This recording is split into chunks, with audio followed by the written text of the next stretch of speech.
With that, I suppose I should introduce myself. My name is Cassie Ems, and I'm a planner here at the District of Muskoka, and I'm also the point person for the causation studies. So I'd like to kick off this meeting with a quick background of causation studies, as it's been quite some time since we've all been together. Causation studies are initiated in accordance with the Muskoka official plan when a lake experiences one of three water quality indicators, one of which being the occurrence of a blue-green algae bloom.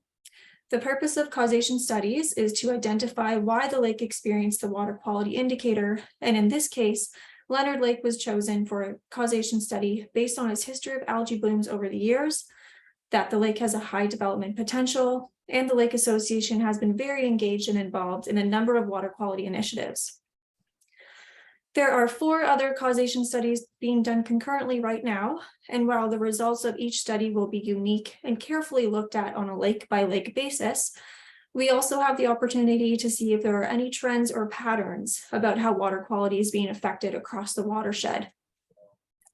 The District of Muskoka, the Leonard Lake Stakeholder Association, and other stakeholders are key players in this project, and like you all, district staff are looking forward to this presentation to learn about the results and recommendations and how the results can inform our land use or development planning policies. Ultimately, we want to ensure that the outcomes of this study and other concurrent studies can be successfully implemented at the policy and program level. So now if we can hit on to the next slide, please, as I'd like to do a quick introduction of the project team. So on the line today, we have Beverly Saunders and Taryn Robinson. So you may have remembered Al Shaw from Riverstone Environmental from the last stakeholder meeting. However, Taryn will be presenting in place of Al today, as he'd like to share the following words with you all, as he cannot be with us this afternoon. So the following, what I'm about to say is pretend I'm saying it from Al. Al says, "Good day, all. I'm very sorry that I cannot be on the line with everyone today. I know it has been a long project and you all are looking forward to the results. Unfortunately, a number of things have conspired to keep me away, including a 2-week plus illness and a very sudden death in my family. I have been working with Taryn throughout the project, so she has my ultimate confidence to get the results across to you all today. I want to thank the Leonard Lake Stakeholder Association for their active participation in this work, as their involvement has greatly improved the final product. I also want to thank the district for their role in their assignment. All the best to everyone, and I look forward to publishing the final report that will contain all of the details that I am sure everyone is looking forward to. Many thanks, Al." So with that, welcome Taryn. Taryn is an aquatic ecologist at Riverstone Environmental Solutions. She has been working in freshwater aquatic research for 20 years in a variety of ecosystems. She first began to work in freshwater biology during high school, assisting with research projects on zooplankton in the limnology lab, and has worked on questions in freshwater research ever since. Taryn has had the opportunity to work with and learn from many well-respected scholars in a variety of research areas, investigating questions ranging from plankton to fish and entire ecosystems. Currently, her work for Riverstone focuses primarily on freshwater ecosystems, including issues of water quality, lake capacity, and fisheries monitoring, management, and conservation. She holds an undergraduate degree in ecology from the University of Guelph, a Master's of Environment and Life Sciences from Trent University, and is in the final stages of completing her doctorate researching aquatic ecosystems in the high Arctic at the University of Waterloo. And Beverly is the planning supervisor at EcoView Consulting. She has 12 years of experience in environmental and land use planning, as well as policy analysis and development. This includes 4 years of leading watershed planning efforts driven by stakeholder concerns, which we identified through workshops, public meetings, surveys, and one-on-one consultation. Beverly currently works both on private and municipal land use planning projects, with a focus on leading work which involves stakeholder engagement and environmental impact issues. Beverly has a Bachelor of Science in Environmental Science and a Master's of Science in Aquatic Resources, with a past research focus on consensus-based watershed planning. Colleagues of mine here at the district that have been involved in the study and who are on the call today include Elizabeth Purcell, Manager of Planning, and Rebecca Willison, Watershed Planning Technician. And lastly, but certainly probably the most important on our project team are the stakeholders. We have relied on the participation of stakeholders throughout the entirety of this project, and that remains true as we approach the final stages of the project. Thank you to all the stakeholders so far, whether you're a Lake Association member or if you live, work, or play on the lake. You have all provided valuable input to help us gain an understanding of the current and past conditions of the lake. So again, thank you for helping us gather information on the lake, for your interest in this study, and thank you also in advance for providing your feedback on the results and the forthcoming draft report. So without further ado, Beverly, the floor is yours. Thank you. Excellent. Thanks, everyone. So I'll just start by clarifying. We did speak to this in the first public meeting, but I'll just clarify the rules that had been in place between myself and Riverstone. So EcoView Consulting is leading essentially the consultation component. So making sure that we led the survey, the stakeholder meetings, and just ensuring that the information that's being provided was contributing and leading the science of the project. So that was our role in this process. And then Riverstone is the scientific experts who did the study and also took into account all of that information. So just keep that in mind as we're going through the questions, and I may direct questions to Taryn and Riverstone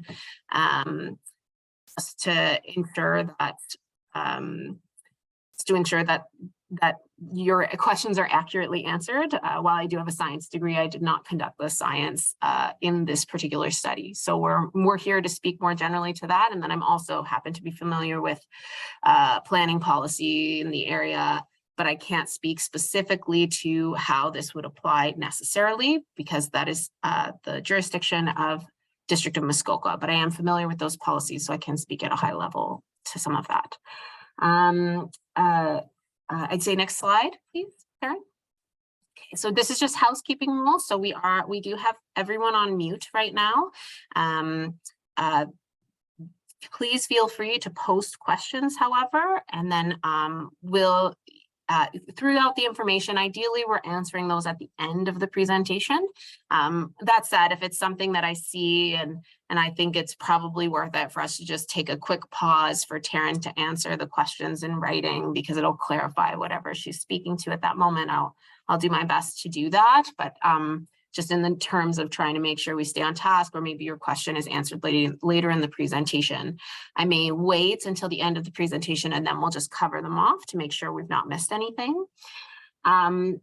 Please feel free to raise your hand when we do get to question and answer, and we'll unmute you, bring your video on, and then feel free to ask your question then. And as I said, there will be plenty of time at the end for questions and answers and sort of discussions at that point. We also will be posting the report. So if there are questions that come up after this meeting or concerns, you can also post those in your comments on the report, which we will be reviewing prior to finalizing the report. And I'll go through a little bit about what the steps look like from here, but just keep in mind there's plenty of opportunities for questions and answers both in this meeting and outside of it. Next slide, please. So today there'll be a presentation from both myself and Riverstone. I'll just speak to generally where we are in the project and the consultation component. Riverstone will be speaking to the science, and then I'll just talk about the quick next steps in terms of the project to getting it finalized. And as I said, there'll be that question and answer period. Next slide, Taryn. So just to give you a sense of progress to date, I think most of you are up to date, but just in case, there was a startup meeting at the beginning of the project where we went through the project, planned it, decided on the consultation process. There was a number of past and current correspondences, reports. A significant amount of data was provided to us by the district. And then we identified initial gaps in data, and that helped inform the science for this project. There was a first stakeholder meeting that was hosted on April 26th. And that presentation was posted on Engage Muskoka. Next slide, please. We did a survey launch in April 2021. There was significant feedback on that survey, and then we did post the results on Engage Muskoka in July 2021. There was data collection and fieldwork in 2021 and 2022. As you are all aware, the data collection took longer than originally anticipated as we were waiting for climate data to support the overall assessment. We have completed a first draft of the causation study, but are waiting for the results of this meeting to finalize it and post it. And I will go into dates as to when to expect the report for review shortly. And then right now we're doing the second stakeholder meeting, which is recorded, and we're both also taking notes so that any questions that come up that perhaps we weren't able to answer or maybe need to be addressed in the report, that we will have those recorded as well. Next slide, please. So this is the project timelines. This is what was proposed. So there was a similar slide in the original presentation, the stakeholder meeting. The only major difference is obviously it's about a year later than what we had originally anticipated due to the issues obtaining the data. So now the timelines that are proposed is we're actually going to be posting the draft report for public comment 1 week from today, and then leaving that open for comments for 2 weeks. I should also have mentioned earlier, this meeting is 2 hours long, so there will be plenty of time for discussion after the presentation, but just so everyone knows that for housekeeping minutes, that once the end of the two hours happens, we will be closing the session, but again, we'll give you an opportunity and the contact information of who you can contact if you have follow-up questions. And then once we've received the comments, the intent is to address them ideally with a spreadsheet where we're explaining the answers to any questions that were provided. And then we will also be providing just a response to those questions. Typically, it will be in a separate document. However, if any comments are provided that have substantial impacts on the content of the report, we will certainly consider whether that needs to be addressed in the body of the report as well. And then the final report is intended to be posted on January 9th. So that's the timeline that we've provided. And after that point, we'll get into next steps as to what happens at that point as well at the end of this presentation. Next slide, please. So just consultation touch points at a very high level, simply because Taryn will speak a little bit to this through her presentation. Additionally, the final report and the draft report include a consultation report, which sort of speaks to what we heard, the information that we received, how it was used. So I didn't want to spend too much time on all of that, but there will be a summary in the report for reference. But there was the initial stakeholder meeting with feedback, which has been recorded and helped identify the terms of reference and research questions for this particular study. There was a lot of past and ongoing correspondences sent to the district and sent to ourselves. All of those correspondences that were sent to us were reviewed, were forwarded to us and reviewed. And as Taryn will speak to, she spent a fair amount of time sort of using those correspondences to inform what her research questions were and sort of drive the science to ensure that that the theories were sort of considered in her assessment. And then the last, as we talked about, is the public survey, which was used to corroborate the results of the of the study itself, and we did post a summary of that survey on Engage Muskoka. Okay, next slide, please. And with that, I'll hand it over to Taryn to start her results discussion, and then I'll come back on the screen in a little bit once that's over to sort of go over next steps. And thank you all for being here.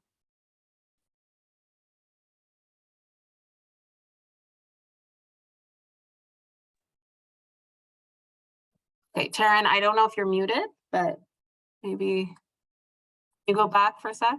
I think you were muted. Where are you? There we go. There Sorry, you go. I got it. I just couldn't get it to come up. No worries. All So right. thanks I everyone. will hand it off to you now. Okay. As Beverly and Cassie said, I think I'm a new face for a lot of you. My name is Taryn. I am a PhD candidate. I've done a lot of work in aquatic sort of research.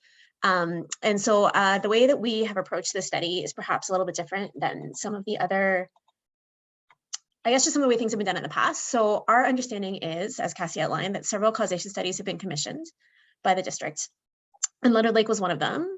Leonard Lake is a relatively small oligotrophic lake that has had multiple bloom events occurring since 2017.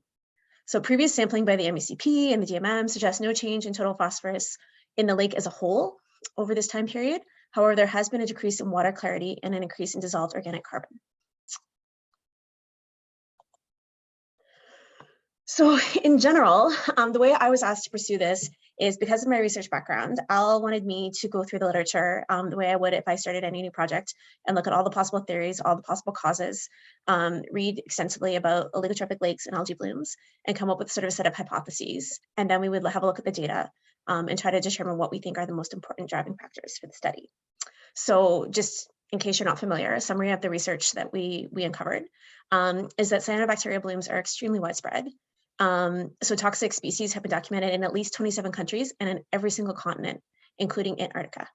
They have extremely varied life histories, including free floating in the water column, or they also have phases or stages or some species with life histories where they're attached to substrates. Some require high levels of phosphorus, others are capable of blooming even when phosphorus levels are extremely low in the water column.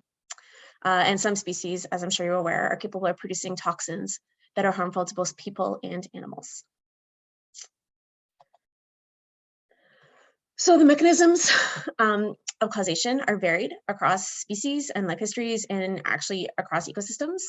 So there's very specific biotic and abiotic factors that are important, but some combination of the following tend to be present. So you often have high nutrient levels, always phosphorus, sometimes nitrogen, high levels of temperature, elevated levels of light.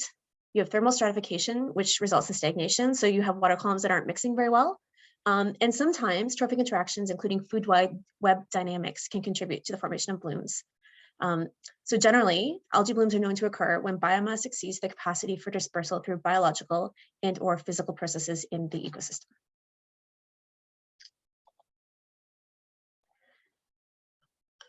So there's been some of the recent literature, particularly coming out around 2019 up until recently, there's new studies being published, suggest that there are instances where there is no additional input of nutrients and lakes have begun to bloom even in what are historically considered nutrient poor lakes.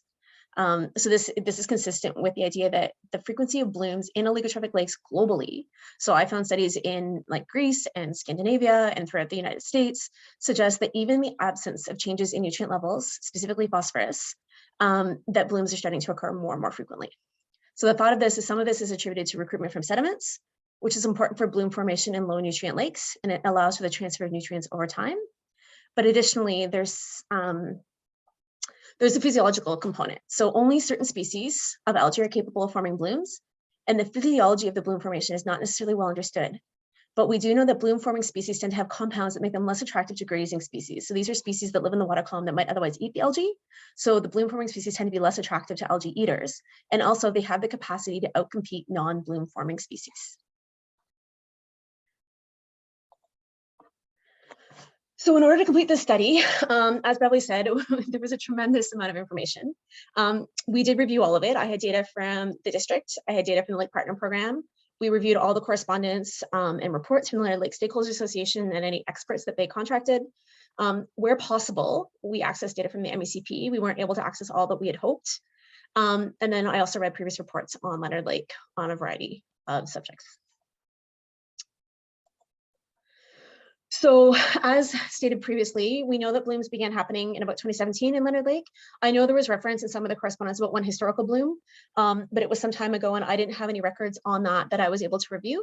So the blooms that we're focusing on are specifically the ones that have been happening since 2017. And they have happened almost annually. I know there's some disagreement between the Leonard Lake Stakeholders Association and the MECP, but I think it's consistent to say that the blooms have occurred with much more frequency in recent years.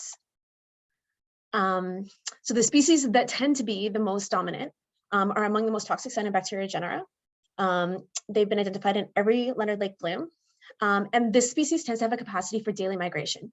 And what that means is they can move up and down the water column throughout the day, which allows them to relocate to conditions of optimal light, and gives them an advantage over other algae species that don't have the same capacity or that require higher nutrient concentrations, which may indicate why blooms continue to happen even without additional nutrient inputs. So this is a slide that was taken from a published paper, and it's just outlining this sort of life history. And basically what it's demonstrating is there's a phase where they're on the surface and they form large mats, which is I think what residents are observing. They tend to drop down through the water column. They pull nitrogen and phosphorus from the sediments. They have this phase where they're sort of dormant in the sediments, and then they rise back to the surface and complete the photosynthetic process again.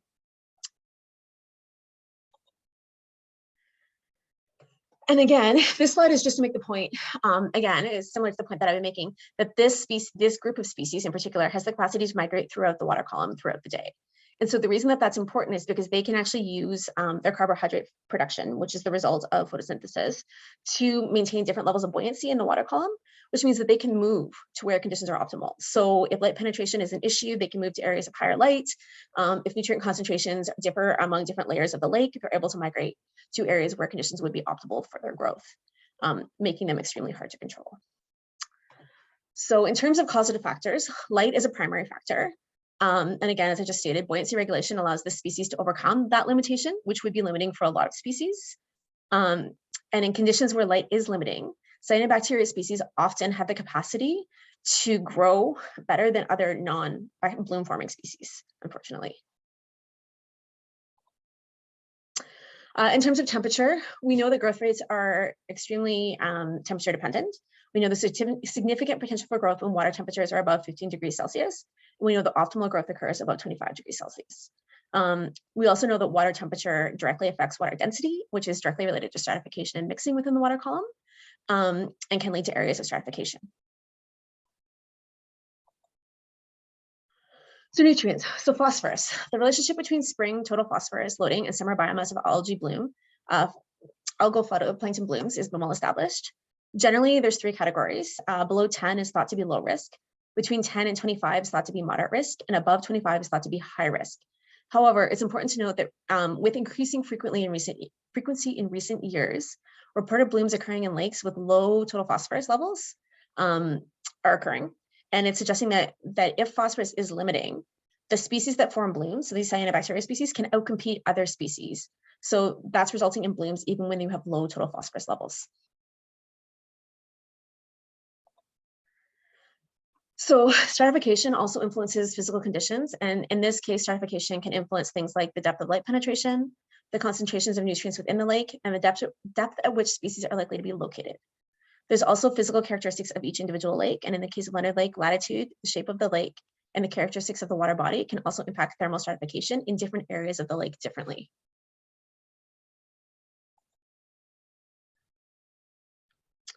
So this piece is a little, it's a piece that I'm most excited about, but it's a little bit different. So multi-trophic effects can also impact bloom formation. And this has to do with the changing resource quality due to climate change.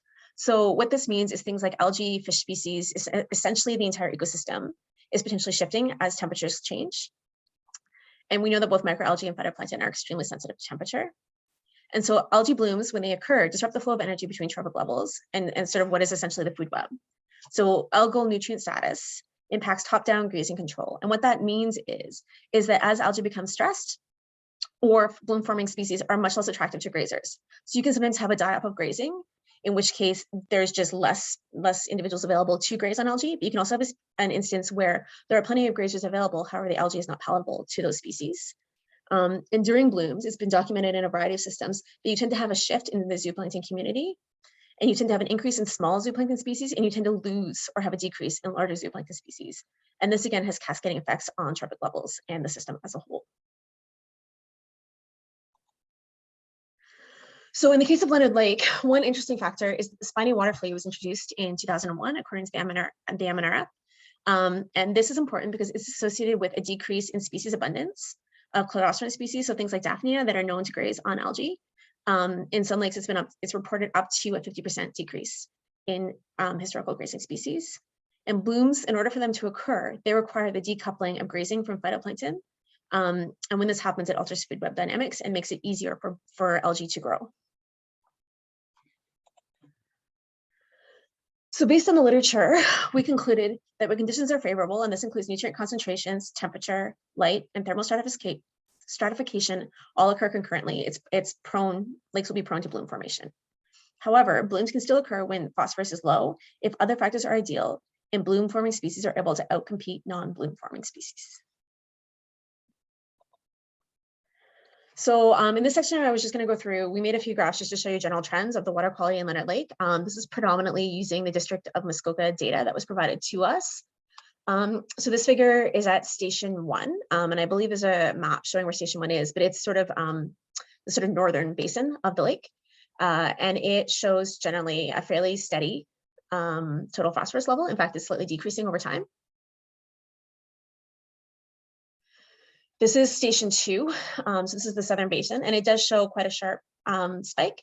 However, that has decreased since 2018 and continued to be around the same level as previous years, and blooms have not stopped occurring as total phosphorus in that area has come down. And so just throughout 2019, it shows that the spike tends to happen in July and it begins to drop off throughout the year, showing that there likely is some cycling that's happening throughout the year. And that's consistent with data that Riverstone collected during our field visits as well. So this is average temperature. This is average phosphorus. And this is the mid-lake deep spot.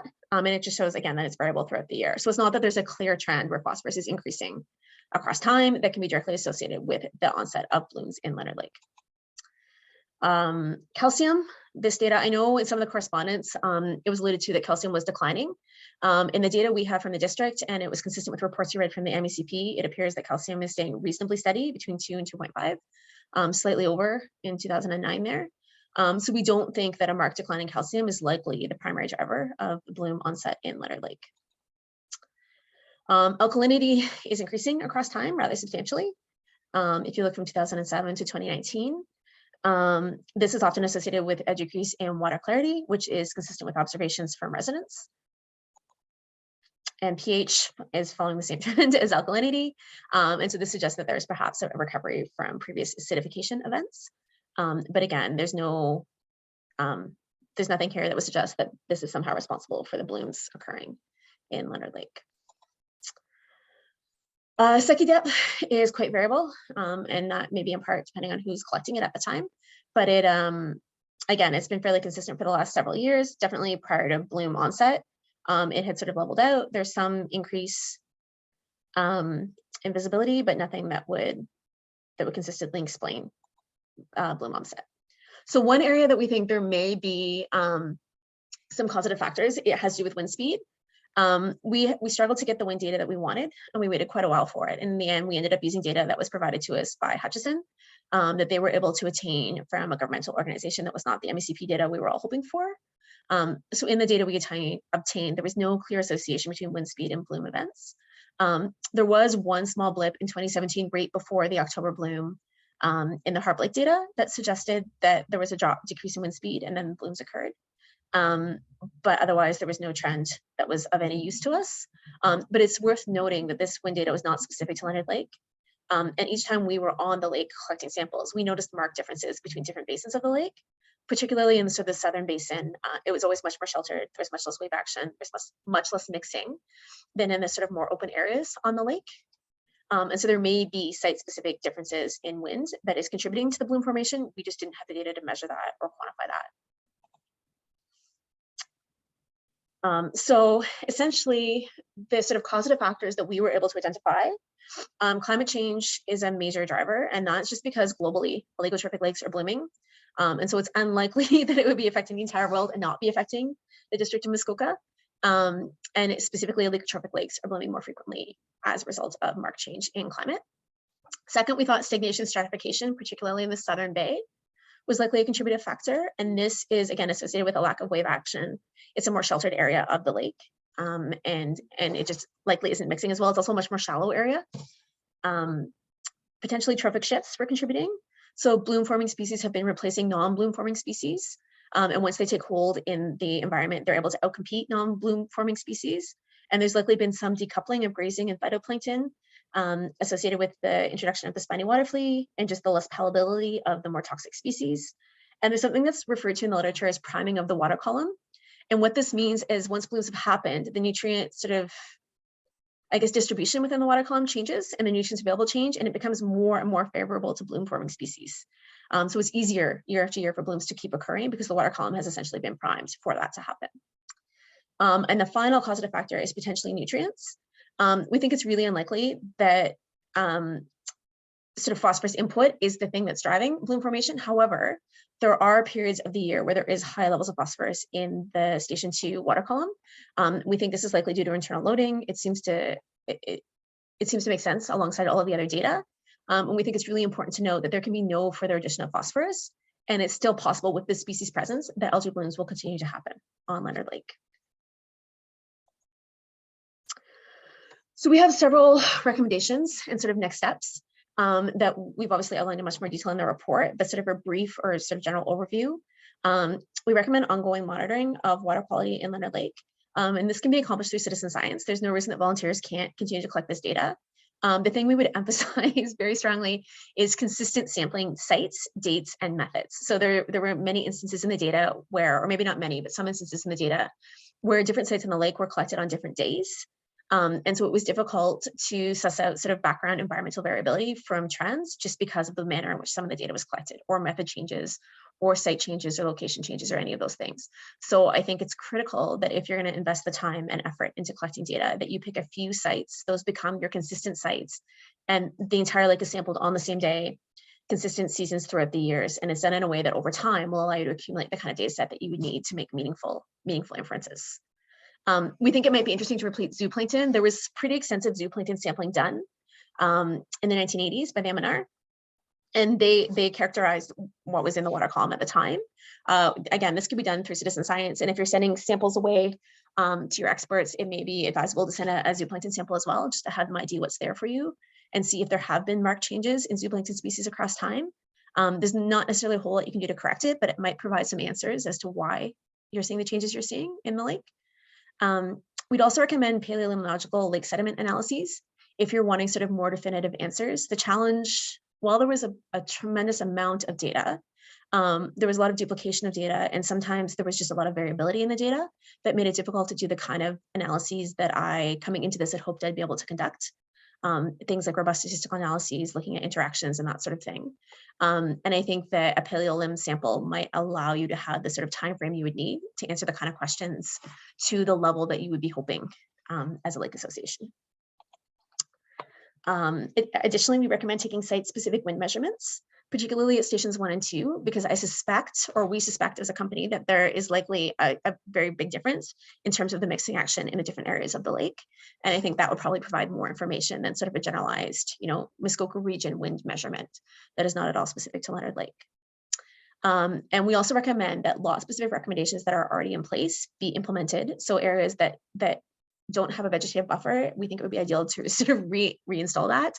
Ongoing inspection and maintenance of septic tanks are always a good idea. It's really important to remember that while nutrient input alone is not assumed to be the primary cause of blooms in Leonard Lake, healthy aquatic ecosystems and good water quality are important for a lot of reasons. And I think the policies in place can do a good job of helping residents sort of promote that within Leonard Lake. And so we just wanted to acknowledge, I think Beverly will do a more thorough job here in a minute, but we used some photos provided by the Leonard Lake Stakeholders Association. I did read every single piece of correspondence and data was reviewed alongside data from the DMM, MECP, and Lake Partner Program. And so we appreciate everyone's involvement and participation. And I think that's it for the sort of broad science overview.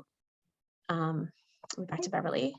Yeah, thank you, Taryn. And I know you all probably have lots of questions for Taryn, so she'll be back up in a little bit when we get to the question and answer, but I just want to give you a sense of what happens from here on.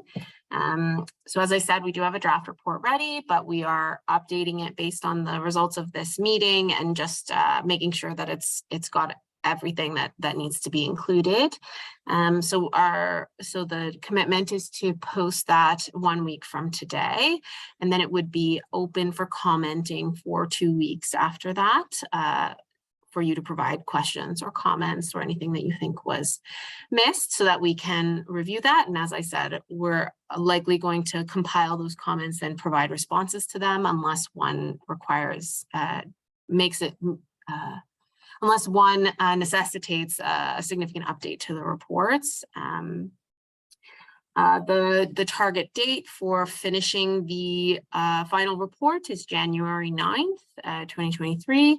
And then it will be posted on Engage Muskoka, as will the draft report for your review and comment.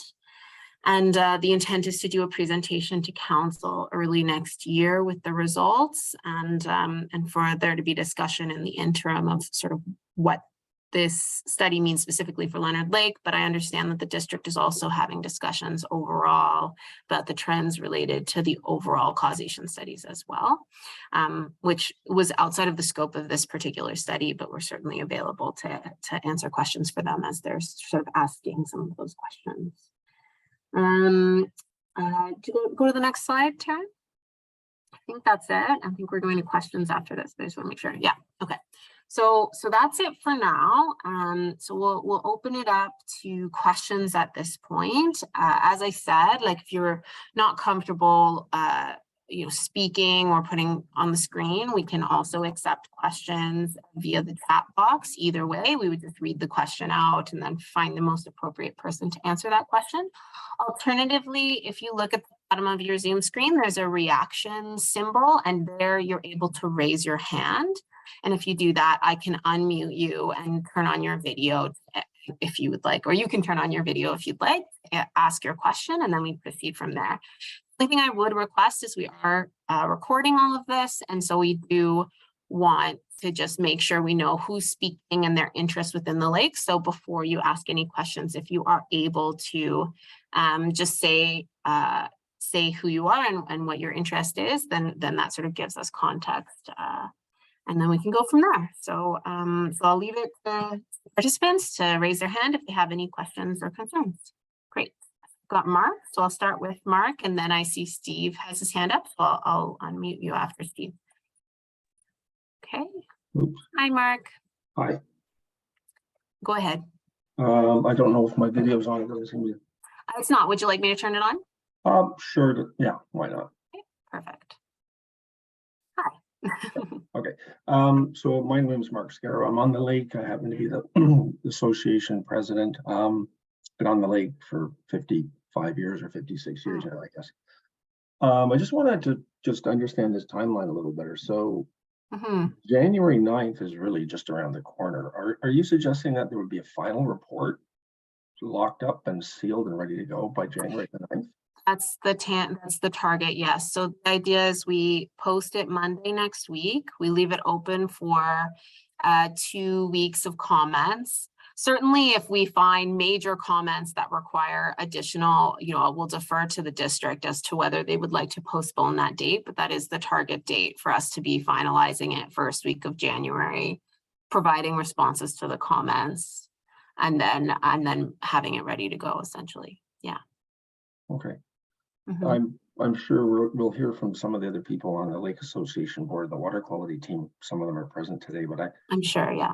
I'm just a little surprised. I mean, we spent 2 years getting to where we are now. I'm not sure what the reaction will be from the group about the findings, but it seems like I'm not sure what the rush is at this point.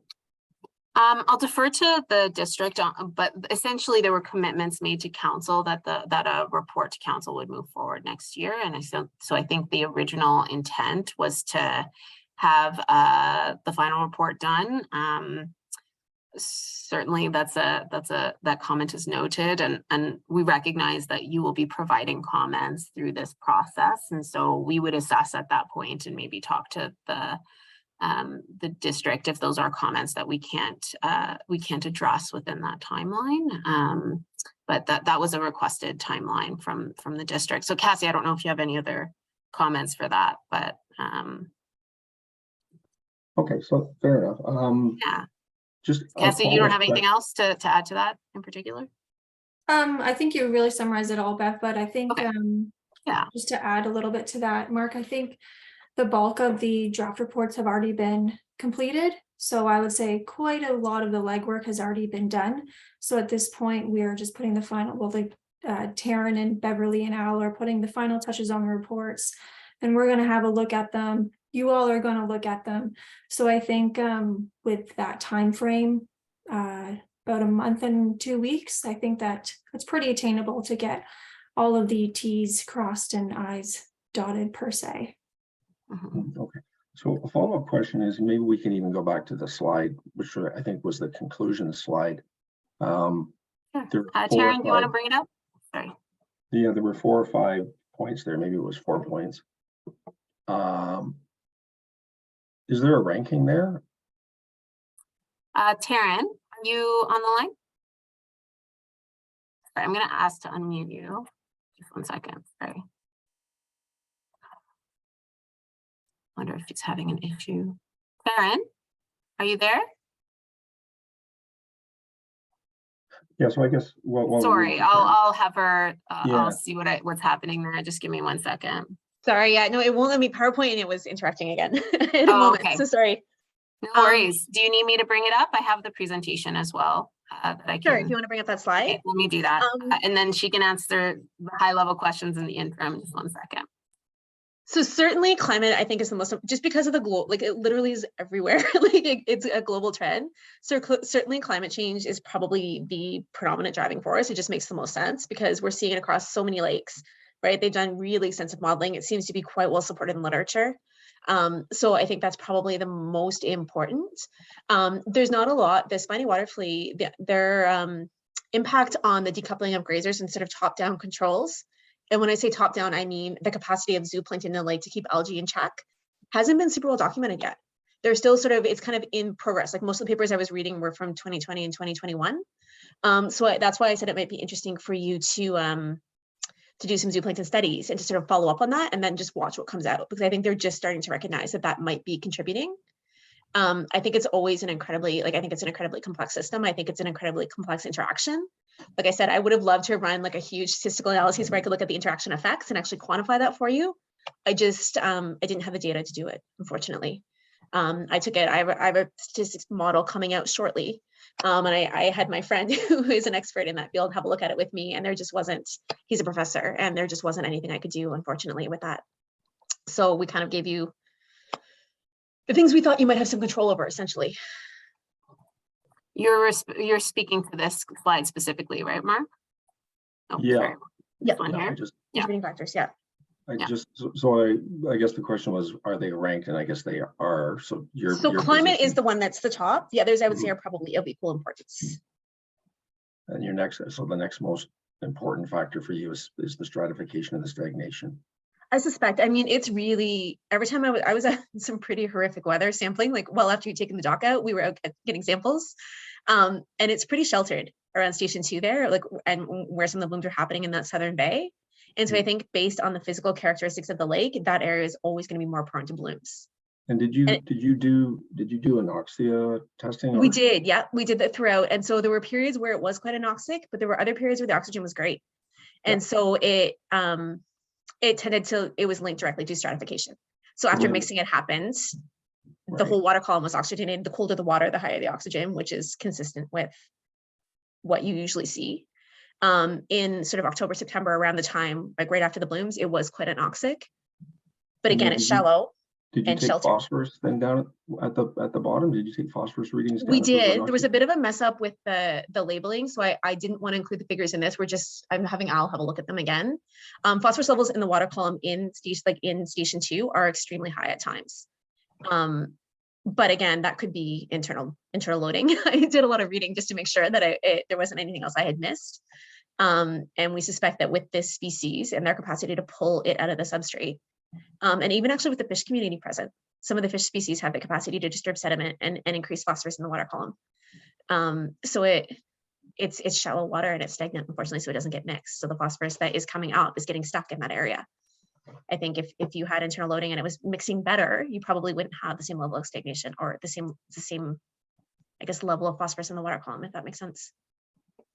Okay, well, I've taken up some time, so I'll mute myself and go off.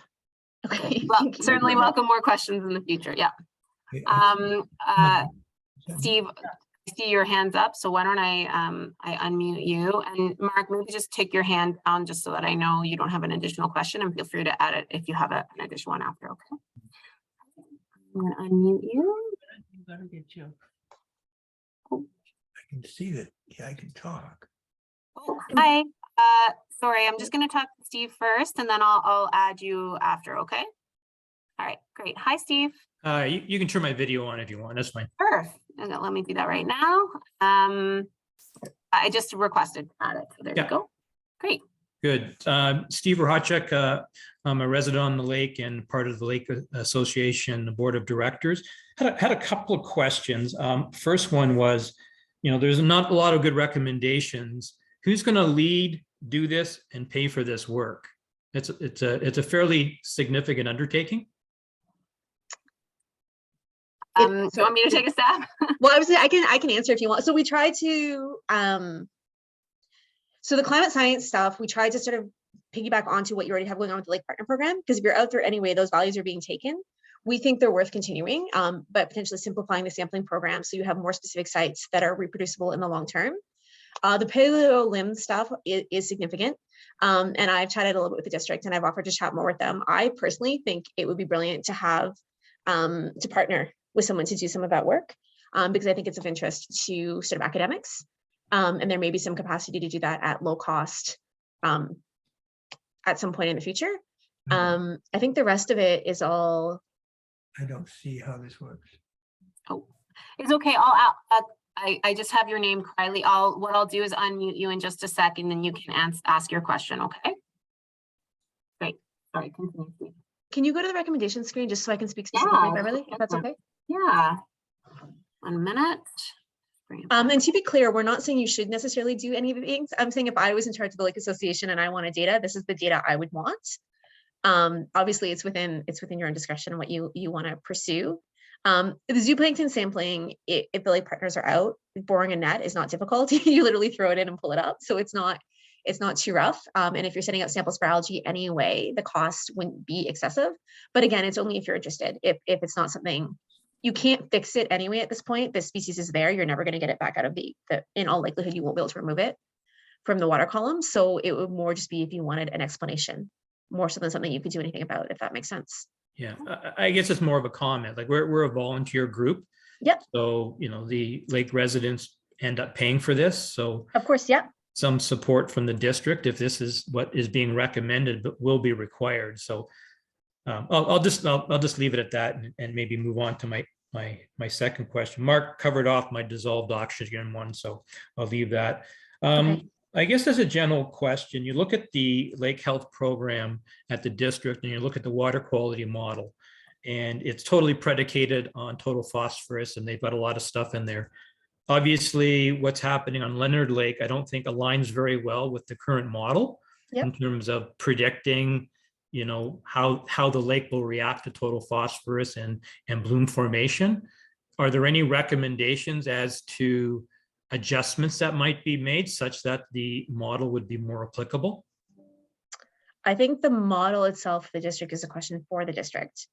I think the idea that oligotrophic lakes, because historically it was just assumed if the lake wasn't eutrophic, it wasn't going to bloom, right? Like that was, if you read the literature, that was the assumption. Yeah. This idea that oligotrophic lakes have started blooming and it started happening globally is a pretty new finding. Like most of the papers are from 2019, 2020, 2021. So I don't know if the science is yet caught up to sort of the changing reality. I suspect there's going to be a lot more coming out on it in recent time, like in the future. Certainly quite a bit has come out quite recently. So I suspect that will be something the district will be watching as things move forward to see if we do have a better model developed. But at this time, I don't know of a better model they could implement instead. At least I didn't come across anything in my research. And I'm pretty thorough. I will maybe high level talk to that as well. So the district is reviewing all of the causation studies and the overall trends and the implications of that from a policy perspective as well, and how this all works in terms of triggering and what that means from a policy framework perspective also. But I think those are next steps. They aren't part of the scope of this particular study in terms of the overall framework. It's, this was triggered to sort of see what's happening on Leonard Lake, but I suspect there are going to be larger conversations, from the research that's coming out from these lakes as to what those implications might be. And as I said, we've made ourselves available to talk to the district about what that could look like, and that may go, there will likely be additional conversations and discussions about what best to do about that. Yeah. Okay, Mhm. thank you. Yep. Esther, let me go ahead and unmute you. Or actually, there was somebody really before you, Esther. They're on here as Criley. I'm just going to unmute you just to check if you had a question. Then Esther, I'll get to you in just a moment. Let me do that now. Are you there? Are you looking for Kay I Riley? use Kay Riley. I think that's Ken. Oh, okay. Correct, but he's still muted on mine. Okay, yeah, I tried to unmute, but it didn't work. Okay, that's fine. I'll try for you, Esther. And then again, if anyone has questions, and again, so the reactions button is where you find the hand symbol, the raise your hand, and that can tell me, oh, you are. Sorry, go ahead. Yes. Am I on? Yes, you're on now. Okay, hello, everyone. Hello. My name's Ken Riley. I'm also on the board, working with Esther, who will be coming up right after me, I guess. Okay. But what we're part of the water team. Oh, there I am. And actually this year we have been doing what we consider an enormous amount of work, which we can do this year, but I do not think we can continue this on a long-term basis. So I just start by emphasizing and reflecting Steve's comment that if these recommendations are going to go forward, you cannot just expect the lake associations to undertake them. We need more support than that. Now, my question is that for this year's study, which has included looking extensively at the deep lake locations under 3 different dates in July, August, September for looking at the Sond water column.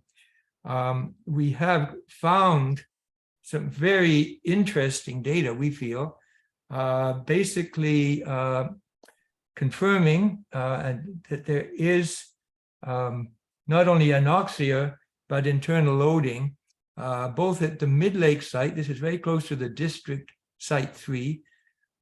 And I'll go back and also say that we do need, I emphasize, to try to standardize these site locations so we know what we're talking about. So I'm talking about site number 3 here, the mid-lake we call it, where we're finding anoxia and internal loading, as well as at 6 to 7 meters, evidence of a deep chlorophyll maximum. We are now undertaking a taxonomy with Dr. Hetty in Winnipeg to identify whether it's the same species or a different species of Dolichospermum. We are taking, we've also found, again, a very heavy anoxia and internal loading in the South Bay. That is your station 2, Yeah. I understand. And I think your station 1 is up at the north. It is, yeah. And we call it the deep hole, which is the same site that Dorset has sampled for about 40 years on the lake. Yes. So I hope we can standardize some of those, because we have taken about a total of 50 phosphorus samples, where we are getting this kind of, I would say, concern that compared to 2017 study, things seem to be getting worse. There's more anoxia, more internal loading.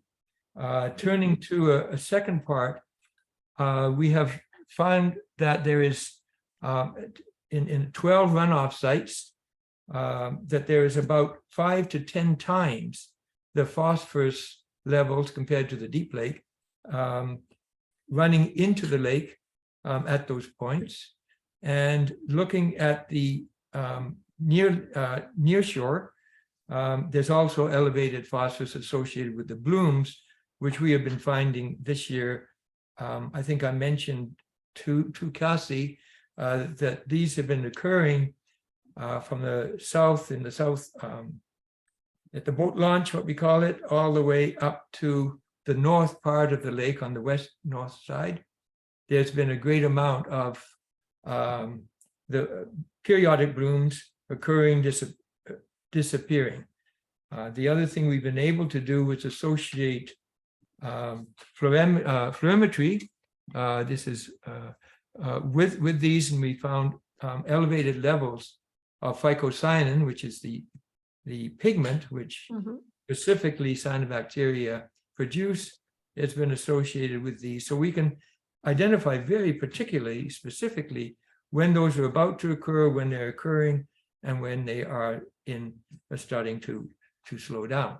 So I think that we do have some other methodologies here. Again, I'm talking about how do we work together, and all 2 years has been more of an isolation game as far as I'm concerned, and we would like to see how we can cooperate more. I'll just leave it there. There's more comments than there are questions. I have one question. You did not mention chloride. And as I'm sure you know, Taryn, there's a number of articles on chloride. One written quite recently, and it has concluded, if I just may indicate, that the Muskoka lakes are definitely experiencing problems in the zooplankton because of chloride. Now, of course, chloride comes from road salt, or we think it does, and that has quite a different policy conclusion compared to if we're looking at other factors like calcium or even climate change, which is much more difficult to get a handle on policy. So I just ask a question: what policy changes would be recommended from that report if you took it's the ANO study, Arnott 2020, which has concluded that it's a serious problem in at least 25% of Muskoka lakes. Okay, that's my question. So Taryn, just really quick, I'm going to let you answer that last question about chloride, because the rest I think were maybe kind of more general questions. But very quickly, so the data that you are saying that you collected, that you said that was done in this last year, is that right? Yes. Okay. 2022 season. So that wasn't provided to us then, right? No, there was Okay. a request. We're just getting that data in now. Gotcha. We have provided the bloom data or bloom occurrence reports to you. Okay. So I'll just speak to that generally. So you're welcome to provide us that data. We're going to give you Cassie's information. Again, like at this point, unless it has, significant impacts on the results of the report, we'll likely provide a response. If it is something where, it requires further investigation, maybe Taryn can speak to that specifically in terms of new data that's come in. As you know, we get, data at a certain time, and our analysis is based on that data. So Taryn, sorry, I didn't mean to interrupt on that, but certainly that's an avenue for you to provide that in your comments of stuff that you have that's new.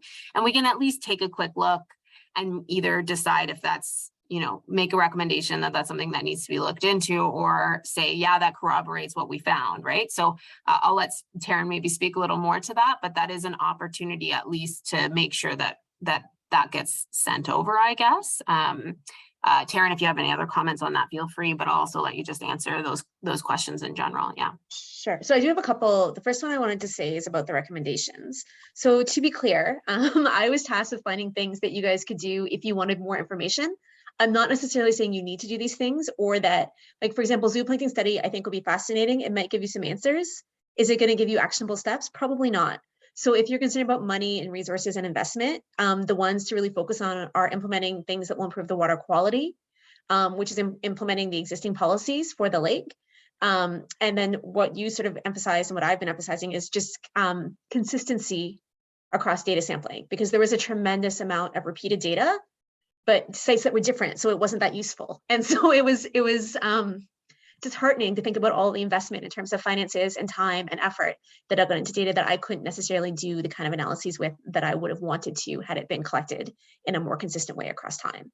And so I think you could simplify your sampling program quite a bit and have a more effective program with less input and less resource associated with it. So that's one side. In terms of the chloride, certainly chloride is not great for aquatic systems in any capacity. That's always the case. Whether or not it's the cause of your zooplankton issues in Leonard Lake, I'm not sure it's that simple, to be fair.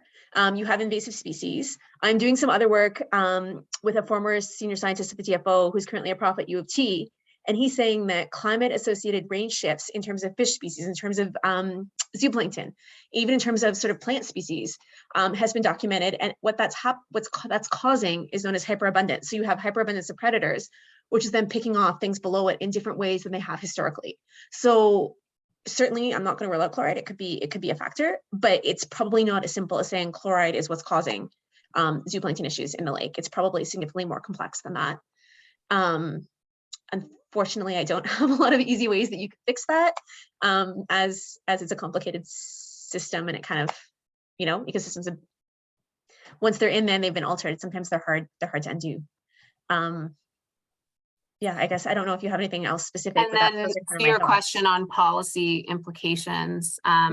So again, like the scope of the study is to propose or to determine causation associated with the particular topic that we were put to speak to, like algal blooms.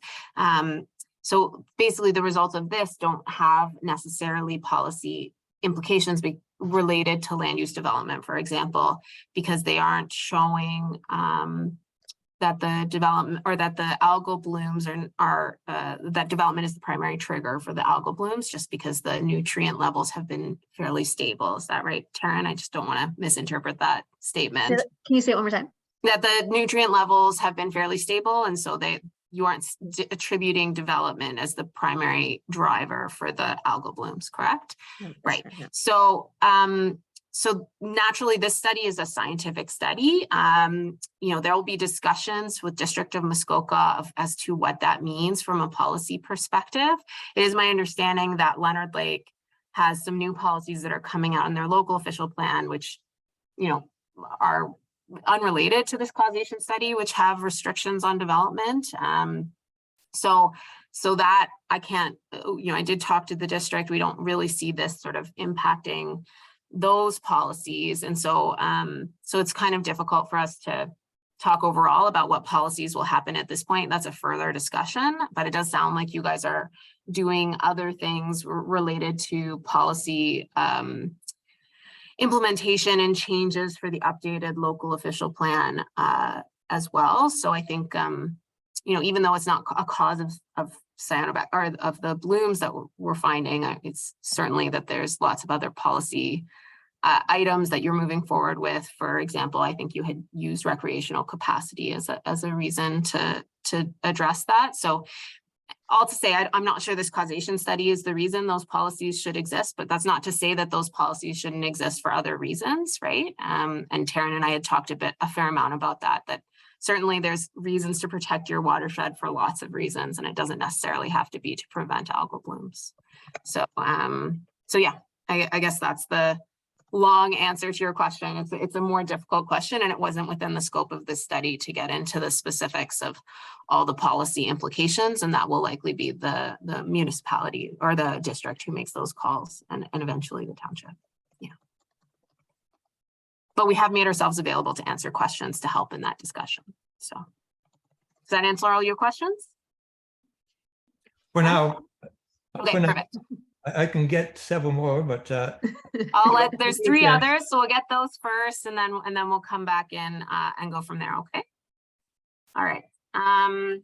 So the next one, sorry, you were on stopped for a while, but Esther, I'll go to you next, and then I see there was Councillor Roberts and then Mark again. So just one moment.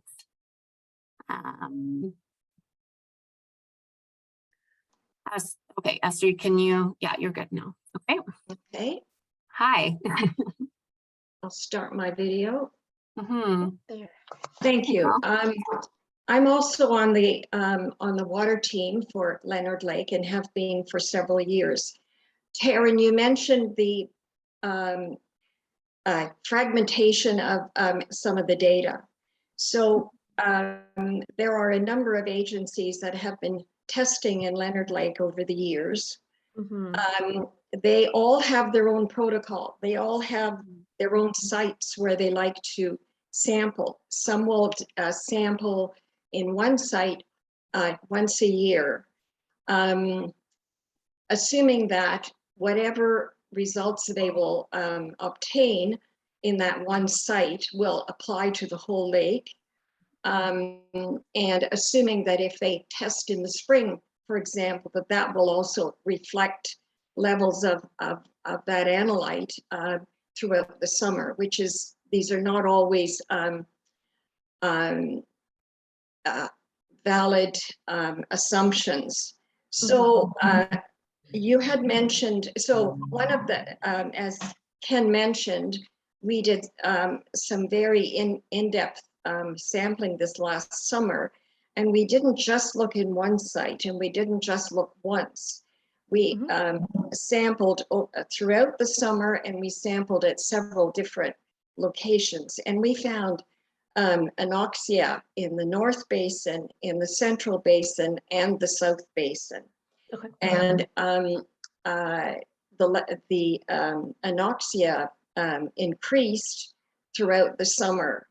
Not only did we find internal loading, but we also found higher levels of iron, of ferrous iron at these anoxic sites. We also sampled for phosphorus, not just in the middle of the lake, but at various shoreline sites. So some of these variations point to, it's not a simple picture. You can't just say, I think, that phosphorus levels have stayed the same. No, they vary throughout the summer, and they vary at different sites where you sample.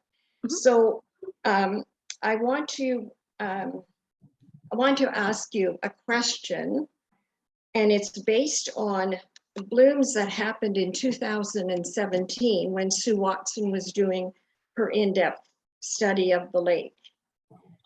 So she and her team recorded 5 blooms that occurred September 14th to the end of that month. The temperature of the water on September 25th in 2017 was 22. Okay. The temperature of the water in our lake this summer on September 25th was 12.5. So it was almost 10 degrees colder at the same date this month. So she recorded 5 blooms. We also recorded 5 blooms, and the temperature was 10 degrees lower. You recorded 5 blooms this them- year? Yes. Okay. We recorded ours in exactly the same spots as they occurred in 2017, 5 years earlier. We keep on getting recurring blooms in exactly the same spots. They are not randomly dispersed throughout the lake. They tend to occur on the west side, and Sue Watson commented when she did her study in 2017 that the density of housing was, I should say, there was much, the development was more dense on the west side of the lake than it was on the other shores. And she thought that this was a possible factor in the fact that blooms kept on recurring in the same spots along that edge, that cottages were closer to the lake and were smaller, and that density was higher. So the fact that we can have blooms recurring in exactly the same spots 5 years apart and recurring throughout in the intervening years popping up along those same spots on the west side from the boat launch in the south to a bay more north on the west side. If it's too simplistic to say that climate change is responsible or is one of the main factors if we don't get or if we see this selective areas where blooms tend to occur. So I don't know if you have any answers to the question as to why blooms occur in the same spots, why the areas on the lake are not all affected equally. But I also wish that we had more consistent information and data from previous years, but we don't always have control over who samples where Yes. and how often and what the sampling is for. So sometimes if you keep on looking in the same spots and getting the same answer, then maybe it's wise to look further and to think in different terms as to perhaps the answers lie in not doing the same thing over and over again and looking at the wider picture and looking at possibly different factors that may also be involved. So we are seeing blooms when the lake is cold. We are seeing blooms later in the fall. We see recurring blooms in the same area, always on the west shore. So we don't have answers to some of these, but the residents of the lake contributed a lot of money this summer for intense testing, and we think we have some interesting results that may explain some of it, but we certainly don't have all the answers yet. Thank you.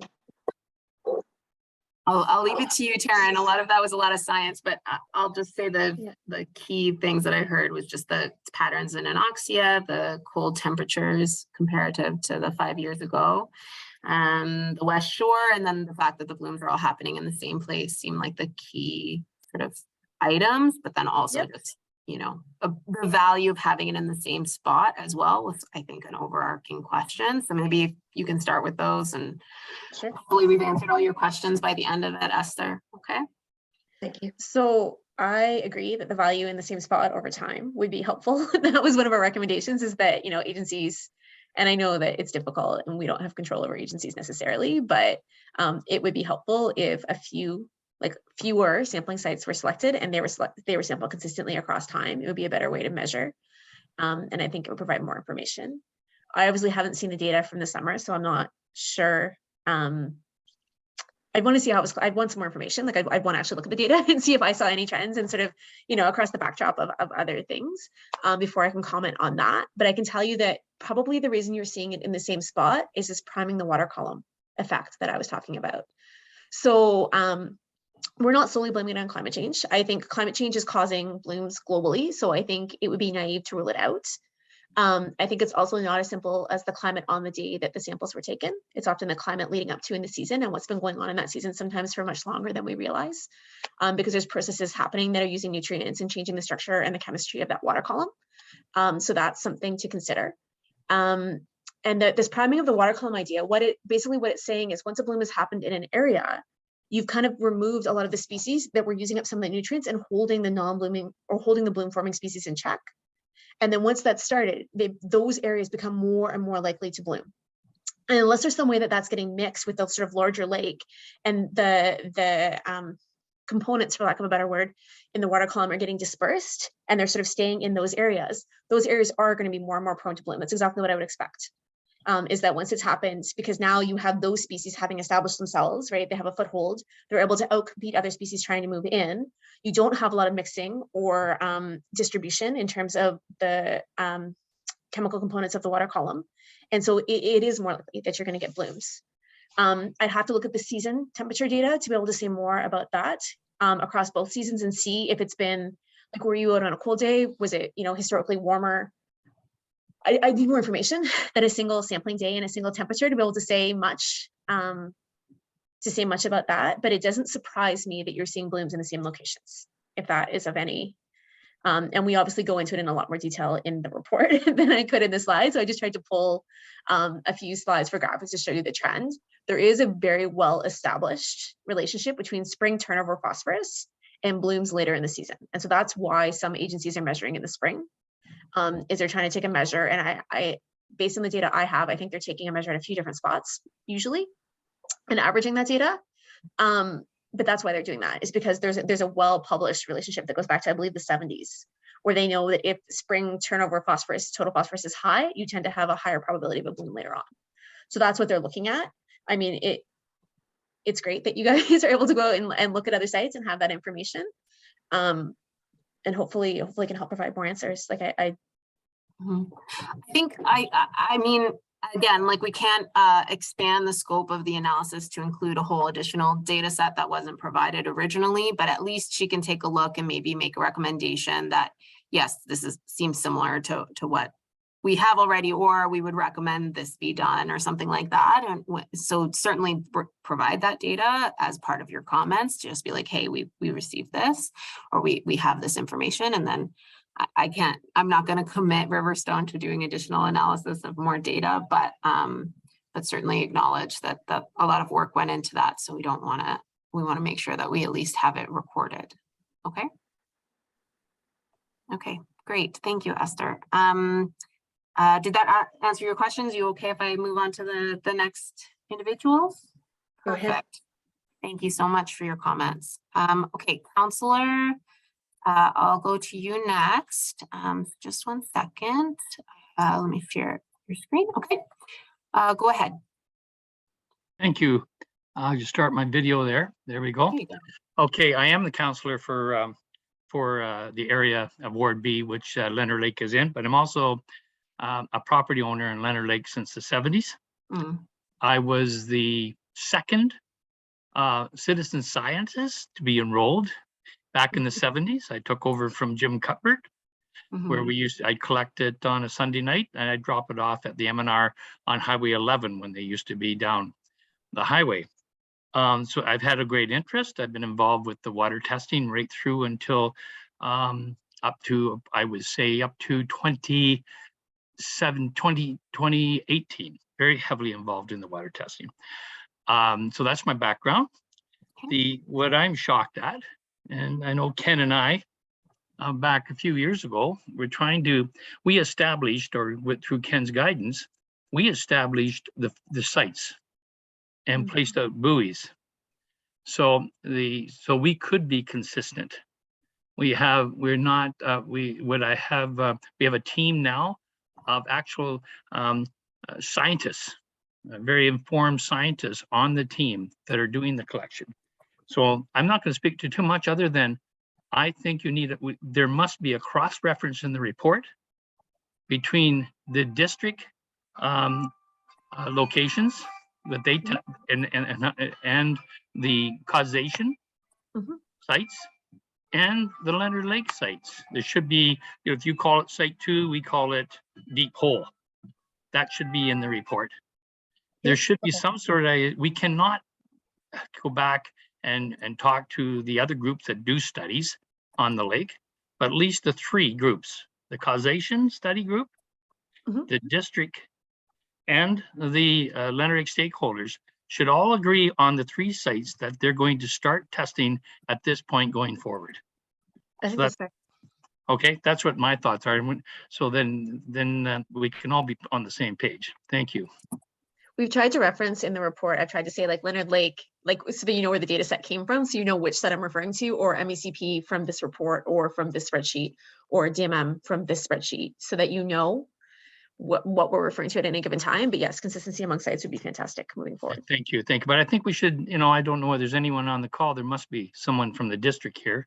Oh, there's several, yeah.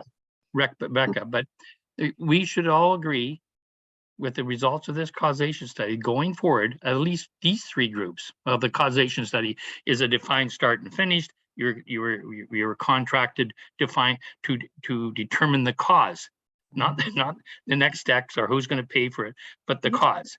But going forward for the next 10, 15, 100 years, we three or two, district and township, and well, not township because they don't do water testing, district and the citizen sciences on any lake are talking to the same location. Thank you. Thank you. Okay. If you don't mind just lowering your hand, unless you have another question later, Counselor, just for my own tracking of everyone. Okay, hi Mark, I'll unmute you now, and then I'll share your video. Just 1 second. Okay, perfect. All right. Great, thank you. So Esther did deal with one of the questions I had, which was, but maybe Taryn could even comment on it. There seemed to be, for us, there seemed to be a lot of utility in looking at these runoff sites. And what we found was this huge uptick in phosphorus coming into the lake in those shallow water sites. So I wouldn't mind if we had a bit better discussion around that. And maybe Ken can come back in on it because he certainly knows more about it than I do. So that's one thing I wouldn't mind spending a little bit of time on. The other is sort of just an overall comment. It seems to me, honestly, that everybody's very quick to grab hold of this climate change concept and immediately dismiss development. But climate change is a proxy for human development of the planet. So it's an oxymoron to say that it's climate change and it's not development. The two are inextricably linked. There's a relationship between the two. Maybe what you're really saying is local development or specific sites of development on the lake are not part of the problem. So I'd like you to talk to that. And the third thing is I am deeply troubled about the process of back and forth between us and the consultants, with the district in the middle, playing a referee or whatever, gatekeeper, to be honest, is not been that satisfactory. Now I know everybody you have to have a protocol, you have to have a way of doing these things, but we've got a team that spent a ton of time this past summer and the summer before, and this study has taken 2 years. We've got lots of interesting data. We want it to be taken seriously, and the stakeholders on the lake put money into this program. It's certainly, and as Steve said, it's certainly something we can't afford to do every single year, but certainly a lot of work was done. So I'm hoping that this will be taken very seriously. And to me, January 9th is an artificial deadline that bears no, it's just not pegged to reality, really. Council may have been promised that, but the stakeholders were never asked about that. So those are the 3 points I'd like to make there at this point. Thank you. Okay, why don't I let Taryn speak to the swim piece, and then, I mean, I think we could both speak to the climate change versus development, but I'll let her speak to that specifically. And then for that timeline, I might let that be to the district. Like if, I guess I'll have some follow-up questions just for you, Mark, in terms of what specifically you're looking for in terms of additional timelines, like if why specifically you're bringing that up, in the sense that are you wanting more data analysis to happen, or, but anyways, I'll let Taryn speak to those first 2 questions first, and then maybe we'll just dive into what you mean related to that timeline and where that frustration comes from, and then we can go from there. Okay, perfect. So Taryn, go ahead. So in terms of the runoff data, without having seen it, it's tough for me to say too much about it. I mean, certainly if there's high levels of phosphorus running off from other sources, it's probably not helpful, right? Like I think we can probably all assume that. That said, I think the major thing that I found in the literature that surprised even me was that if you were to cut off all additional phosphorus into the lake, it likely wouldn't stop the blooms at this point. The species are established, the priming of the water column has occurred. These species can outcompete other species. So I don't think that resolving your water quality issues are as simple as just addressing phosphorus. I think you need a sort of resilient, robust lake ecosystem, that's multifaceted. And I think that this problem is also a lot more complex than simply climate change. Yeah, without having seen the data, unfortunately, I can't say too much else about that without more information. I'd have to have a look at it. When I'm talking about climate change, I am talking about sort of local development and also I guess, changes in levels of inputs. So there was a study, I believe it was John Small, it might have been one of the Schindler ones, that did a paleolim study, and they looked at it, and there had been, I think most of the deposits of the phosphorus in the sediment, sorry, I'm just trying to remember the details, I believe had been there since the 50s. But blooms on the lakes they were looking at didn't start happening until the late 90s. And so there had been no overall change in nutrients, but something else in the ecosystem and the ecology of that lake had triggered it, and the blooms started forming. And so I think that that's a little bit what we're alluding to here, is that there may already be what needs to be in the lake for the blooms to happen there, and other factors are now triggering those blooms to start actively forming. So that's kind of what we're relating to, and that's why we said, like, it's not a recommendation that you go do a paleolim study tomorrow. But if the opportunity ever presents itself, we would encourage you to maybe consider taking advantage of it, because it might provide some of that kind of information. Has there been a change in the input of nutrients? And if there hasn't been, then what else has changed? Is it a species assemblage? Does it have to do with grazing? Does it have to do with temperature? Does it have to do with light? It could be any number of things. Does that answer your question, or give you sort of an idea of kind of, I guess, my thought process a little bit more? Yeah, partly. I mean, we have a lot of generous people on the lake, both in terms of time and their financial resources. So if part of the remedial action plan was to do that kind of study, which I don't really understand at all, but I'm sure we could do it. But to Steve's point, the district has responsibility around water quality in general. So I don't think, from a policy point of view, and now I'm drifting over onto policy, but it can't all rest on the hands of the local stakeholders necessarily. Of course. And when we're recommending, like, as a scientist, Al and I recommend what we would want to see, not necessarily what's needed to inform policy. It's just, if it was my lake and I wanted answers and I had unlimited funds, these are the studies I would do. We're not necessarily saying you should go out and do them. We're just giving you guys seem to be very industrious. You seem to have found experts and done all of these other things. So we just wanted to give you options that, if you're going to spend your money, these are some ways to think about doing it. We're not saying you should or you have to, but just, if you're going to, maybe think about it through this lens, because you might get better information or more useful information to you in the future. It is a fair point, though, that Taryn and I have discussed sort of which of these monitoring recommendations would likely result or have the potential to result in results that could influence policy or make a change or give you information that you can act upon, as opposed to informational only.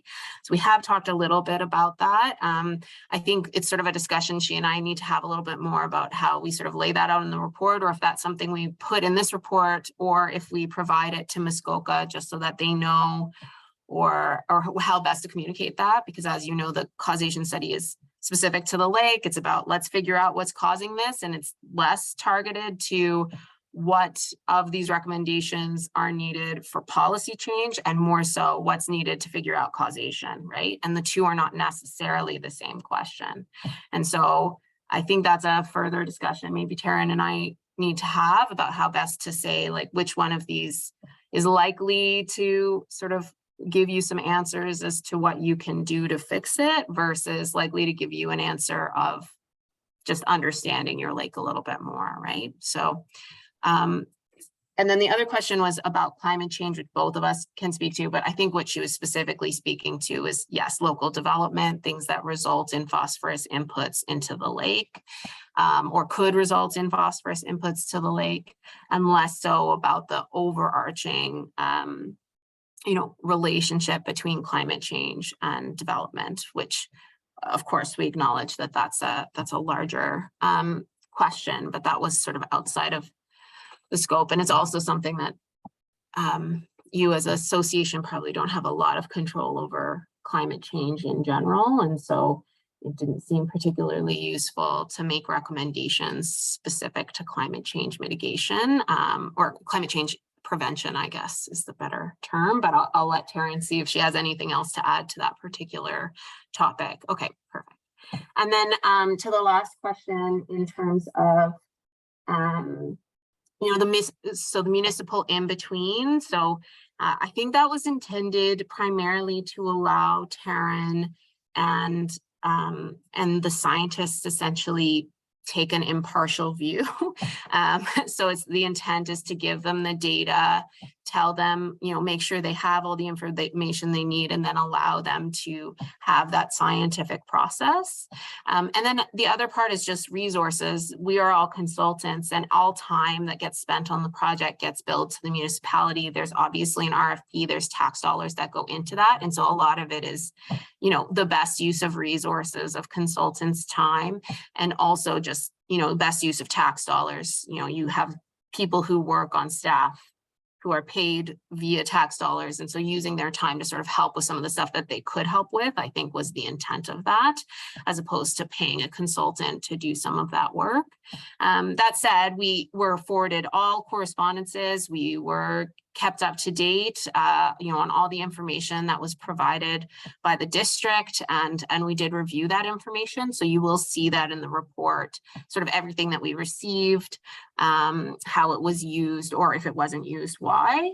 And then in terms of this new data, certainly provide that as part of the comments. And then I'm not sure we're at a space where we can do a full analysis of it because it's outside of the scope of this, but we'll certainly take a look and maybe make a comment on that in particular about what could happen from here on. And then the last question was just about the timeline. You were asking about why the report needs to get done this quickly. And so I guess the question is more, is there a reason that you have concerns about that particular timeline and what specifically that is, so that I can maybe answer that question better, or maybe have a conversation with the district. If it's the desire of the stakeholders for it to be later for a particular reason, we can determine if that's within the scope of our work, or if what you're looking for is outside of that scope, and maybe that's something for a future project. But it'd be better for us to sort of understand what the specific concern is there. Yeah. Sure. So the concern is, in a perfect world, we would have seen the draft report and all of the backup schedules and all the data. So Sure. we're going to come to this meeting more informed. So it seems to me that, this is a public meeting. The next submission that we make will not be a public, it won't be a public engagement. But had we had the draft report for a couple of weeks to look at, we would have been able to probably have an even more productive discussion than we had today, which has been a very productive discussion for sure. So I'm not married to any date, but I can see that January 9th is literally just around the corner from, the Christmas holidays, which are also just around the corner. And so, all we've seen is a slide deck. So we're not going to see the draft report until sometime in early December. So it's going to be Monday next week. So 1 week from today, we'll post it, and then it'll be open for 2 weeks for comments. Is the plan? Yeah. Yeah. So to me, I'm not an expert in this area, but you've allowed the consultant to work for 2 years, and I'm glad they got all the time they needed for sure. And now you're giving the stakeholders 2 weeks to absorb all of this information, get our data to you, have some kind of back and forth discussion, hopefully. To me, it's just, I'm not going to say it's unconscionable, but to me, it doesn't seem practical. And I know that you're just the consultant yourself, Beverly. So the district needs to come on the phone here and tell us why this makes sense. Okay, I will allow them to answer the question specifically. I think we spoke generally as to why those timelines were there, but I'll allow the district to answer that question specifically. Great. Thanks so much. No problem. Thanks, Beverly. Yeah. And thanks for your I guess questions and concerns, Mark. So we've had some significant delays on this project, and the end intent is to potentially alter our lake system health policies to be more reflective of what is causing lakes to be put on our vulnerable lake list, and what policies might impact development on those lakes as a result of any trends we see through this suite of 5 causation studies. This was supposed to end earlier in the summer, but we did have some really unforeseen extensive delays. And if there aren't any monumental changes that need to be made to these reports, we were of the opinion that, a 6-week turnaround to get a final report completed by the consultants for each of the 5 lakes to, present to council for their review we thought that was pretty reasonable. You know, ideally on our part too, we were hoping that we'd have the reports for quite a bit of time before the stakeholder meetings that were set a while ago. But time happens, and here we are reviewing post stakeholder meeting, I guess. So we're all kind of reviewing it at the same time to see if, yes, that January 9th date is reasonable or not. I can assure you, if there are, you know, some really big, you know, changes that need to happen, we're not ramming these reports through. However, we felt we needed to set some deadlines to keep everyone on track. So we thought 6 weeks might be reasonable given the amount of work that's already been completed, and that in theory, whatever happens after today would be minor comparatively. So I guess just so everyone's on the same page, right? These reports would be presented to our committees, or our committee and potentially council, depending on what our committee wants to do. And from there, we would potentially look at policy changes in response. So there's still a long road ahead, but I think we want to keep the momentum going to make sure that we are getting to a more effective policy set if changes need to happen as quickly as possible, so that we're not caught flat-footed with the results from these studies as we see them now. Yeah, okay, fair enough. Elizabeth, thank you. I think if this is going to result in a really good look at the policy framework, I'm all in favor of keeping things moving, that's for sure. I just worry that my team has enough time to really dig through everything that has, you know, that the consultant has done. And really make sense of it and really provide any feedback that we can. I just want to make sure that doesn't get shortchanged, but you know, beat that war drum quite a bit. So I'll For sure. And I think, you know, Leonard Lake is quite unique. Your association does a lot more testing than the other lakes. So, you know, we welcome any information you have, as we have for the last couple of years on the matter. And, you know, if our consultants see that there's, you know, a delay is warranted based on the new information that you've been talking about here today, you know, we're open to that. It was just more so we wanted to keep everyone on track and keep the momentum going. So we've put in some timelines for our consultants just to keep them going, you know, and to try to align with some early 2023 committee and council meetings. So just to keep that ball going to get to the end result of potentially looking at our lake system health policies. So. Great. Okay. Thanks so much. Appreciate it. Yeah. And on that note, maybe Elizabeth, if they find that they don't have enough time, I assume they can tell us that, like, we need an extra amount of time. Like, I feel like ideally we're staying to that 2 weeks. If you guys can meet that, that would be very helpful. But if something happens and you can't make it, like that's what happened to us as well. Like, people got sick, things happen, you know, certainly don't think that means you can't provide comments. Just let us know what's happening. I think that's the easiest way to go. Absolutely. Okay. And, you know, as Beverly mentioned, you know, we intend for the consultants for each of the 5 lakes that are being studied to take all comments that are coming in from these stakeholder meetings and the subsequent reviews of the reports and thoroughly address them.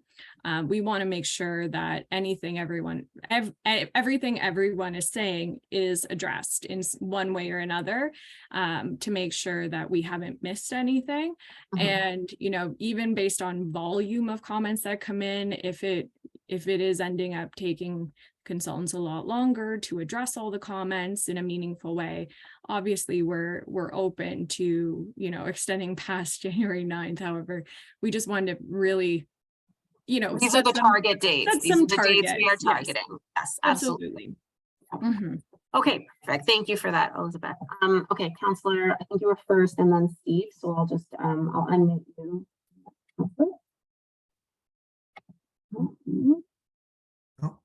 Okay, go ahead. Thank you. Is it through to Elizabeth?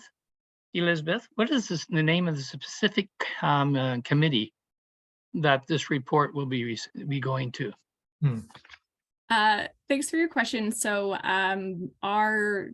planning and environment and watershed is all covered by the Community and Planning Services Committee here at the district. So it's just our overall division title for committee. You know, they can decide, or senior leadership can decide whether, you know, it's a topic that needs to go to all of council. But normally what we would do is present it to our committee, and then they would determine if it should be bumped up to all of district council to review. So it would ultimately be up to them, but normally we bring it to our home committee first, and then they decide the magnitude and whether it should be bumped. So Good. That's all I need. Thank you. I just wanted to know which committee it was going to. Yeah. Community and Planning Services. Thank you very much. No problem. All right, Steve, I'll unmute you. Okay. Sure. I don't want to beat a dead horse, but you're on the 5th of December, the report will come out. Comments close on the 19th. Nobody's going to be looking at email essentially from mid that week until January the 3rd.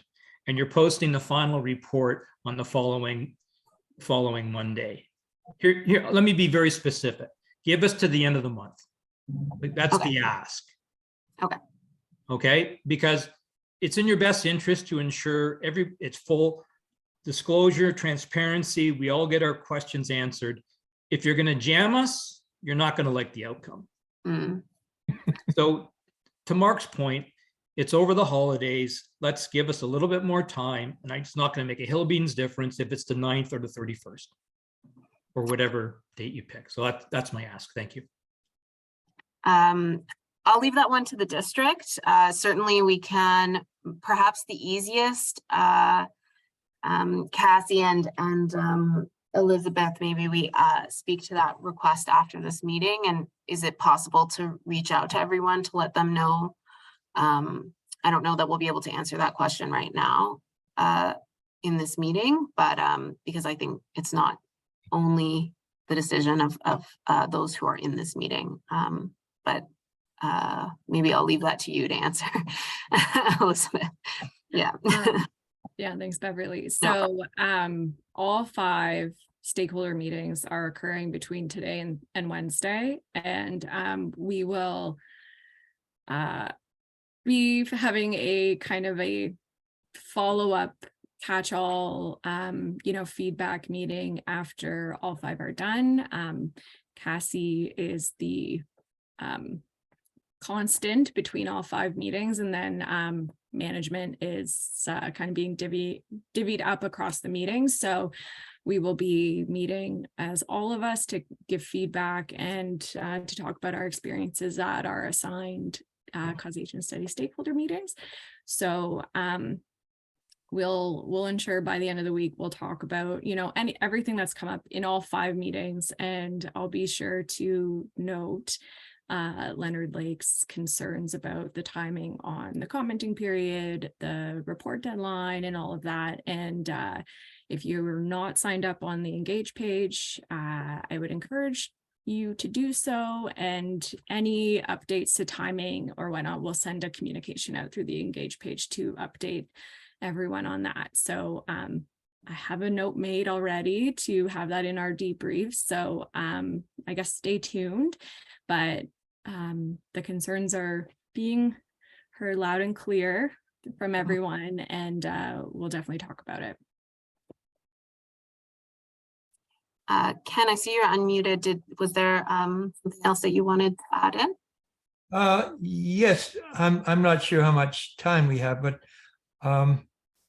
yeah, I would. This certainly puts, I think, pressure and also an opportunity for the water team to perhaps more fully help this study, and hopefully this is going to be positive. I'd just like to make 2 comments. I did to some extent when I was listening to the report, when Taryn was talking about climate change and how important she finally concluded that it was. Going back, I did not see good rationale for that final conclusion. First of all, if she looked at wind speed, there was not clear data on wind speed and increased calm periods during the period. And the second was temperature.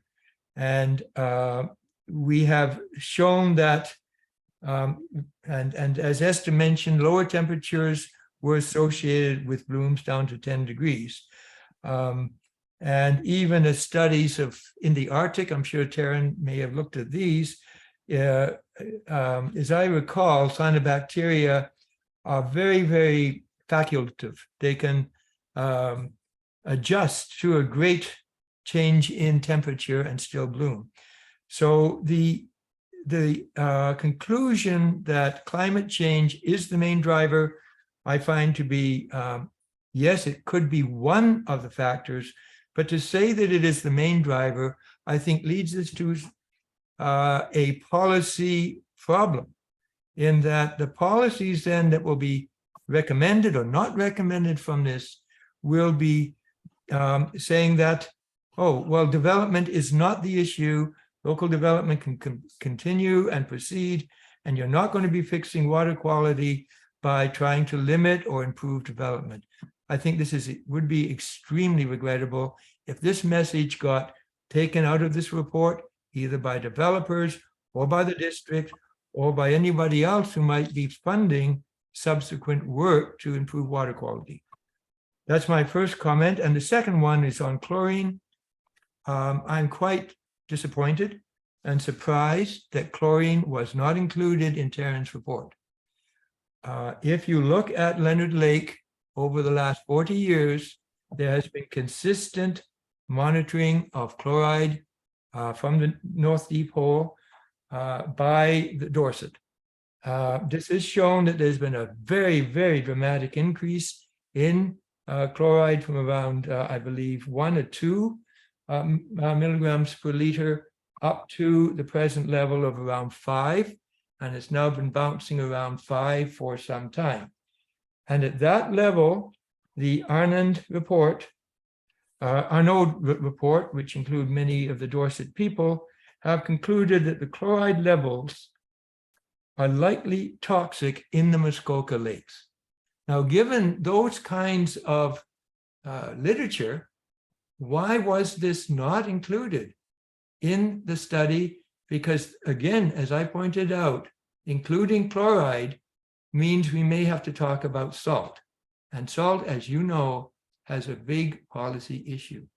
So I have those 2 points and 2 questions I hope will be in the study. So Taryn, I'm obviously going to hand those off to you, but maybe first just speak to why you came to the conclusion of climate change as a primary driver, as opposed to, for example, development. And then, because if you want, are you able to share your screen? Like, would it go if you need to go back to a previous slide?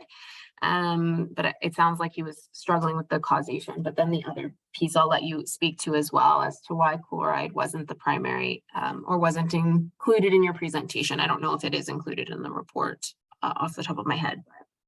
There is a graph of chloride in the report showing the trends, so it is increasing. It wasn't necessarily directly linked to blooms. I think the main way that it would be impacting would be, again, through zooplankton health and abundance. And as I said before, I haven't read the particular report you're referring to. I've read other reports on chloride as it relates to blooms, and it's not seen to be a primary driver of blooms.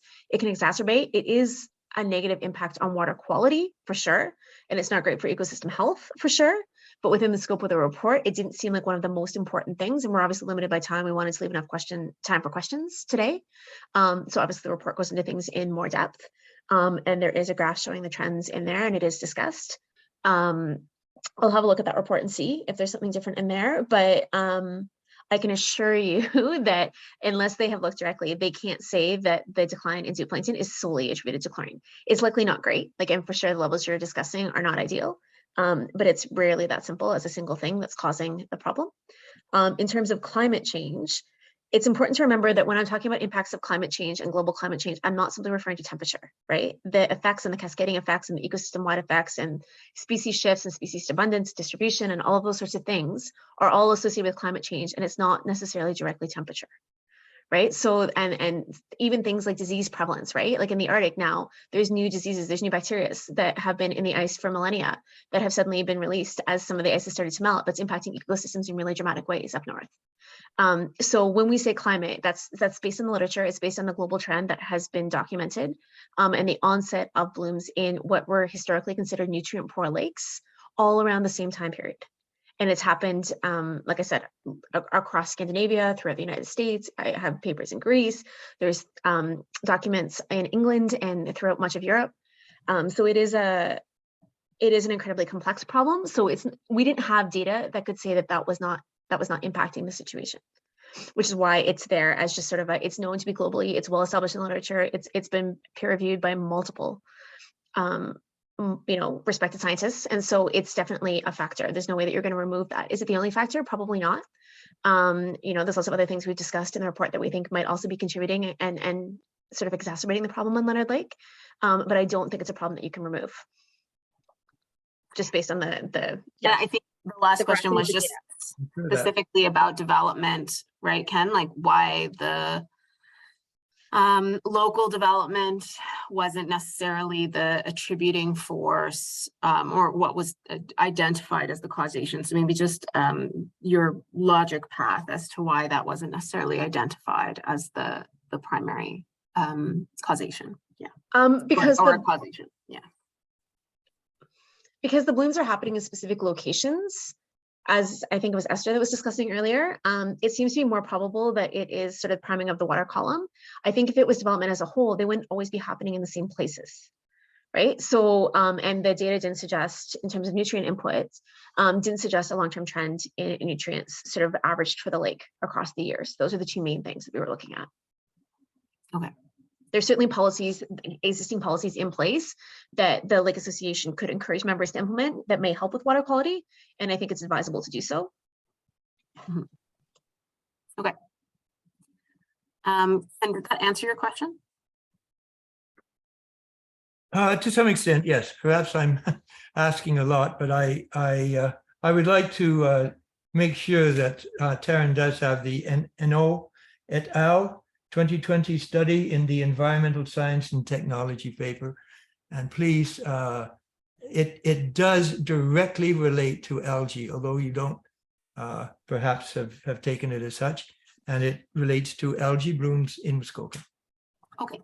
So what I'll suggest is we're going to bring up the contact information in just a second so that people can write it down. So Cassie's contact information. If there's something that you want us to be reviewing in your comments for the report, please pass that on so that we can take a look at it. Okay. Okay, I think that's it. Let me, if there are any other questions before I bring up I'll bring up that slide just so everyone has it. Just a second. Okay, share screen. Okay, there it is. And I'll just put that there, and I will share that slide in particular. Okay, so sorry about that. Okay, so Cassie's contact information is here.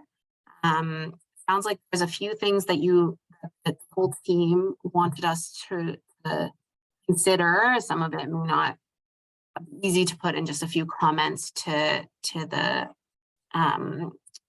the draft report.